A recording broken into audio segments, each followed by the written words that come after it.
ഒരിക്കലും എന്നെ വിട്ടെറിഞ്ഞിട്ട് പോയപ്പോഴും അയാള് സന്തോഷിച്ചിട്ടേ ഉള്ളൂ. വേദനിച്ചത് മുഴുവൻ ഞാനല്ലേ? അന്നു മുതൽ എന്റെ ജീവിതത്തിൽ സന്തോഷം എന്താണെന്ന് ഞാൻ അറിഞ്ഞിട്ടില്ല. കരയാത്ത ഒറ്റ രാത്രി പോലും എനിക്കുണ്ടായിട്ടില്ല. എന്തിന് ഉള്ളു തുറന്നൊന്ന് ചിരിച്ചിട്ട് പോലുമില്ല.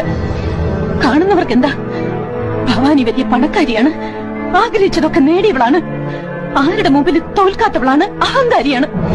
പക്ഷെ എന്റെ ഉള്ളിൽ ഞാൻ കൊണ്ടു നടന്നിരുന്ന വേദന ഒരാൾ പോലും അറിഞ്ഞിട്ടില്ല. ഞാൻ അറിയിച്ചിട്ടുമില്ല. എന്തിന് എന്റെ ഭർത്താവ് പോലും എന്നെ ഒന്നും മനസ്സിലാക്കിയിട്ടില്ല.